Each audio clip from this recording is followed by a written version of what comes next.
Supreme court ने गुरुवार को यूनिवर्सिटी ग्रांट्स कमीशन यूजीसी के नए नियमों पर अगले आदेश तक रोक लगा दी है।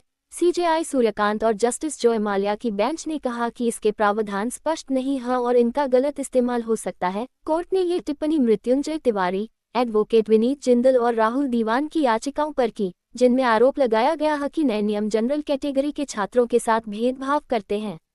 यूजीसी ने 13 जनवरी को अपने नए नियमों को नोटिफाई किया था। इनका देश भर में विरोध हो रहा है। अब सुप्रीम कोर्ट ने केंद्र और यूजीसी को नोटिस जारी कर जवाब मांगा है।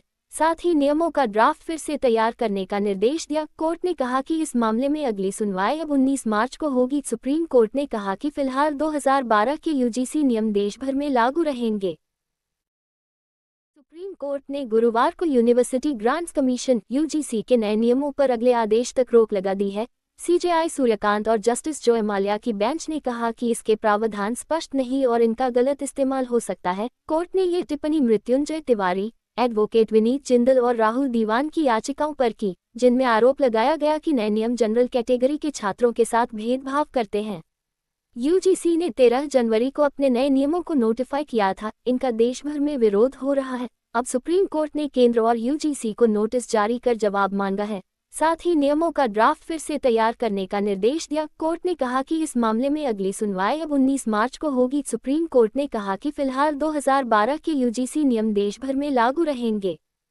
चांदी सोने के दाम लगातार 14 दिन अपने सबसे ऊपरी स्तर पर पहुंच गए हैं। India Boolean and jewellers association (IBJA) के अनुसार आज 29 जनवरी को 10 ग्राम 24 कैरेट सोना 1,76,121 रुपये पर ओपन हुआ। हालांकि इसके बाद इसकी कीमत में थोड़ी कमी आई और ये 10,705 रुपये बढ़कर 1,75,340 रुपये पर बंद हुआ। इससे पहले सोना कल 1,64,635 रुपये पर था। वहीं 4 कारोबारी दिनों में सोना 21,030 महंगा हो चुका है।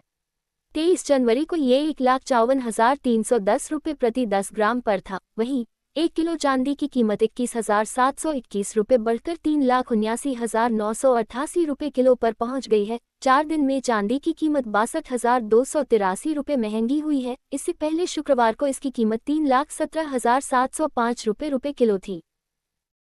आज देश के लिए गर्व का दिन रहा, जब भारत ने राष्ट्रीय स्तर पर स्वच्छ और नवीकरणीय ऊर्जा उत्पादन में नया रिकॉर्ड बनाया। सरकार के अनुसार सौर और पवन ऊर्जा परियोजनाओं से बिजली उत्पादन में उल्लेखनीय बढ़ोतरी हुई है, जिससे लाखों घरों को सस्ती और पर्यावरण के अनुकूल बिजली मिल रही है। ग्रामीण इलाकों में नए सोलर प्लांट लगाए गए हैं, जिससे रोजगार के अवसर भी बढ़े हैं।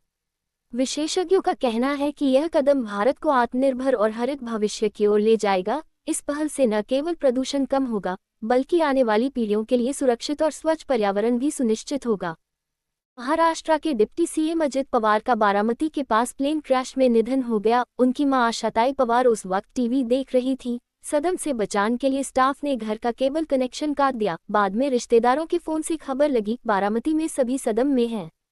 केंद्र सरकार ने छात्रों के लिए नई डिजिटल शिक्षा योजना की शुरुआत की है, जिसके तहत सरकारी स्कूलों में स्मार्ट क्लास, टैबलेट और ऑनलाइन लर्निंग प्लेटफॉर्म उपलब्ध कराए जाएंगे। इस योजना का उद्देश्य ग्रामीण और शहरी क्षेत्रों के छात्रों के बीच शिक्षा की गुणवत्ता में समानता लाना है। शिक्षकों को भी डिजिटल प्रशिक्षण दिया जाएगा ताकि वे आधुनिक तकनीकों का सही उपयोग कर सकें।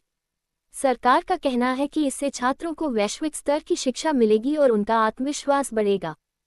आज शेयर बाजार में शुरुआती कारोबार के दौरान तेजी देखने को मिली। बैंकिंग और आईटी सेक्टर के शेयरों में खासतौर पर बढ़त दर्ज की गई। निवेशकों में सकारात्मक माहौल बना हुआ है, जिससे बाजार को समर्थन मिला है। विशेषज्ञों का कहना है कि वैश्विक संकेत और घरेलू आर्थिक सुधार बाजार को मजबूती दे रहे हैं। हालांकि निवेशकों को सावधानी बरतने और लंबी अवधि की रणनीति अपनाने की सलाह दी गई है।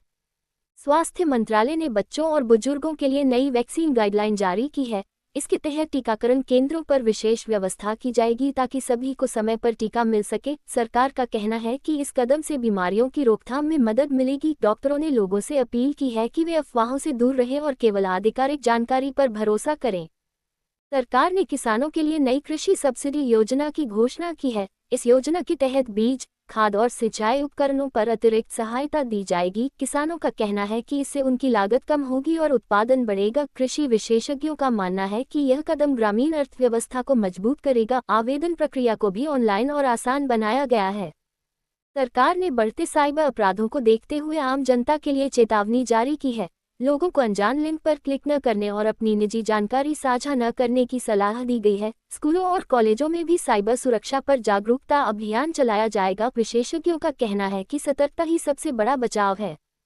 पटना में नीट छात्रा के कपड़ों से मिला स्पर्म 18 से 21 साल के लड़के का है। सूत्रों की मान तो एफएसएल की जांच में ये बात सामने आ रही है। सिटअप इस एज ग्रुप के संदिग्धों का पहले डीएनए करवाने की तैयारी में है। नीट छात्रा रेप मौत केस में अब तक जांच एजेंसियां 25 लोगों के डीएनए सैंपल ले चुकी हैं। इनमें शंभू गर्ल्स हॉस्टल आने जाने वाले युवक, हॉस्टल से जुड़े लोग, छात्रा को अस्पताल पहुंचाने में मदद करने वाले परिजन और करीबी शामिल हैं। इस मामले में हॉस्टल संचालक के बेटा का भी डीएनए सैंपल लिया गया है। इससे साफ है कि सिट जांच में किसी भी स्तर पर ढिलाई नहीं बरतना चाहती। एफएसएल की जांच में छात्रा के कपड़ों से स्पर्म मिलने के बाद डीएनए मिलान जांच का सबसे अहम आधार बन गया है। इसी स्पर्म के डीएनए को सभी संदिग्ध लोगों के डीएनए से मैच किया जाएगा। जांच एजेंसियों का मानना है कि अगर एक भी प्रोफाइल मैच होती है तो केस की दिशा पूरी तरह साफ हो जाएगी। अब तक सिट ने 25 लोगों के डीएनए सैंपल लिए हैं। इनम छात्रा के परिवार के भी 5 लोग हैं। सिटअप छात्रा की 11 दिन की travel history, call detail, tower location और मोबाइल सर्च हिस्ट्री खंगाल रही है। इससे साफ होगा कि छात्रा के साथ क्या, कब और कहाँ हुआ। छात्रा की सबसे ज्यादा बातचीत किससे हुई और कहाँ सबसे ज्यादा समय तक मोबाइल लोकेशन पाई गई। जांच में यह बात सामने आई थी कि लड़की नाबालिग थी, लिहाजा पुलिस ने पॉक्सो एक्ट की धाराएं भी जोड़ी हैं। मामले में पटना में एसएसपी कार्तिकेय शर्मा ने आज सिट के साथ समीक्षा बैठक की है।